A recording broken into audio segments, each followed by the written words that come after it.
ناظرین السلام علیکم۔ اقرا نیوز میں عارف قاسمی آپ کا خیر مقدم کرتا ہے۔ پہلے آج کی ہیڈ لائنز ملاحظہ فرمائیے۔ وزیر اعظم کی اپیل پر کیپٹن ٹام کے لیے آج ملک بھر میں تالیاں بجائی گئیں۔ دہشت گردی کے خلاف جنگ سے یورپ میں مسلمانوں کے خلاف نفرت پھیلانے اور ان پر حملوں کے خطرات میں اضافہ ہوا ہے، ایمنسٹی انٹرنیشنل کا دعویٰ۔ دہلی کے مسلم کش فسادات میں سازش کے الزام میں ملزمین کو پہلی مرتبہ عدالت میں پیش کیا گیا۔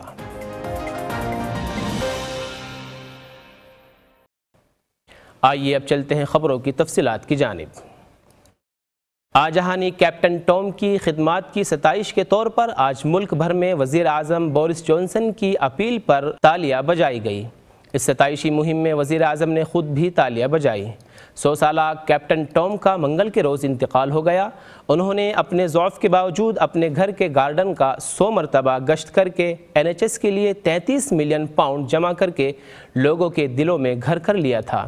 ان کی اس خدمت کے عوض انہیں سر کے خطاب سے بھی نوازا گیا۔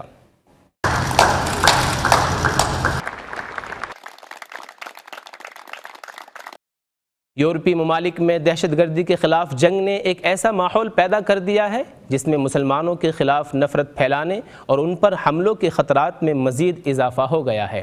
یہ انکشاف یورپ میں انسانی حقوق کے لیے کام کرنے والے افراد اور اداروں کے لیے حقوق انسانی کی تنظیم ایمنسٹی انٹرنیشنل کی جانب سے شائع کی گئی رہنما اصولوں کی ایک کتاب human rights guide for researching racial and religious discrimination in counter terrorism in Europe میں کیے گئے ہیں۔ مدھیہ پردیش کی BJP حکومت کے وزیر داخلہ نروتم مشرا نے کسان تحریک کے کسی سازش کا حصہ ہونے کا اشارہ دیتے ہوئے کہا ہے کہ کسانوں کا ہنگامہ ایک تجربہ ہے۔ اگر یہ تجربہ کامیاب ہو گیا تو لوگ CAA، NRC، دفعہ 370 اور رام مندر کے خلاف بھی احتجاج کرنا شروع کر دیں گے۔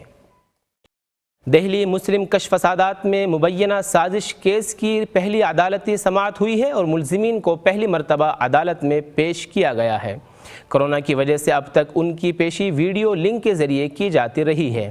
واضح رہے ان 18 نوجوانوں میں 2 کے علاوہ سب مسلمان ہیں اور ان سب نے متنازعہ شہری بل کے خلاف احتجاج میں حصہ لیا تھا۔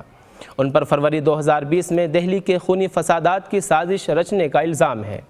فسادات میں 53 اموات ہوئی تھی، 748 افراد زخمی ہوئے تھے اور کروڑوں روپے کی املاک تباہ و برباد کی گئی تھی۔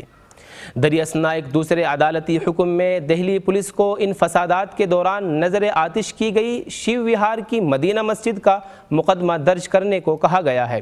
پولیس آج تک اس بھیانک آتش زنی کی FIR درج نہ کرنے کے بہانے تلاش کرتی آ رہی ہے۔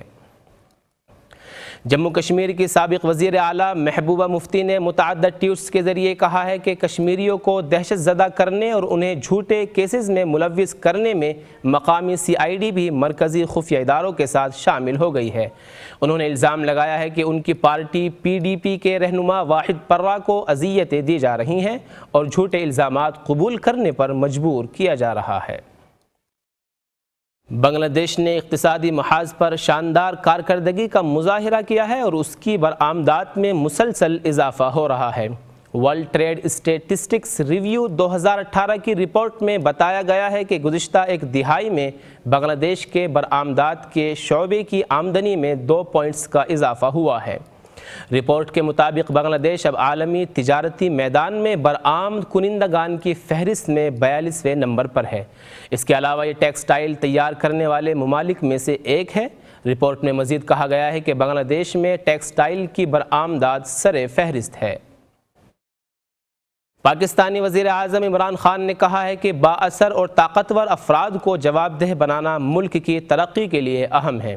آپ کا وزیر اعظم آپ کے ساتھ کے عنوان سے ایک پروگرام میں ٹیلی فون پر عوام کے سوالات کے جوابات دیے۔ ایک شخص نے جب فون پر بتایا کہ طاقتور افراد نے اس کی زمین پر قبضہ کر لیا ہے تو وزیر اعظم نے کہا، میں آج ساروں کو جو بھی یہ دیکھ رہے ہیں ایک پرائم منسٹر کا سٹیزن پورٹل ہے، اس کے اوپر اگر کسی کی زمین پہ قبضہ ہے یا کسی طاقتور نے قبضہ کیا ہوا ہے سرکاری زمین پہ میں آپ سب کو کہتا ہوں کہ میرے پورٹل کے اوپر وہ لکھوائیں. اور میں نے ایک یہ جو سارے پاکستان میں قبضہ گروپ ہے ان کے خلاف اعلان جنگ کیا ہوا ہے. ترکی کے ایشیائی معاملات کے ماہرین نے کہا ہے کہ چین اور امریکہ کے درمیان خطے میں طاقت کی برتری کی جنگ کی وجہ سے میانمار میں جمہوریت نہیں پنپ پائی اور وہاں مستقل فوجی انقلاب کا خطرہ موجود رہا. ترک خبر رساں ادارے انادولو کے مطابق انقرہ یونیورسٹی کے centre for crisis and policy studies کے سینئر ایکسپرٹ سیفتین ایرون نے کہا ہے کہ یہ فوجی انقلاب امریکہ اور دیگر مغربی ممالک کے خلاف طاقت کا مظاہرہ ہے. انہوں نے مزید کہا کہ موجودہ صورتحال میں روہنگیا مسلمانوں پر مظالم کا سلسلہ مزید گرم ہونے کا خطرہ ہے. سعودی عرب نے بڑھتے ہوئے کرونا کے خطرے کے پیش نظر برطانیہ، ہندوستان اور پاکستان سمیت 20 ممالک کے مسافروں کے داخلے پر پابندی لگا دی. البتہ سفارتکار، طبی ماہرین اور ان کے اہل خانہ اس پابندی سے مستثنیٰ ہیں. ہفتے کے روز سعودی عرب میں کرونا کے 270 کیسز رجسٹر کیے گئے تھے. آج کے بلیٹن کی خاص خبریں ایک مرتبہ پھر ملاحظہ فرمائیے. وزیر اعظم کی اپیل پر کیپٹن ٹام کے لیے آج ملک بھر میں تالیاں بجائی گئیں. دہشت گردی کے خلاف جنگ سے یورپ میں مسلمانوں کے خلاف نفرت پھیلانے اور ان پر حملوں کے خطرات میں اضافہ ہوا ہے، ایمنسٹی انٹرنیشنل کا دعویٰ. دہلی کے مسلم کش فسادات میں سازش کے الزام میں ملزمین کو پہلی مرتبہ عدالت میں پیش کیا گیا.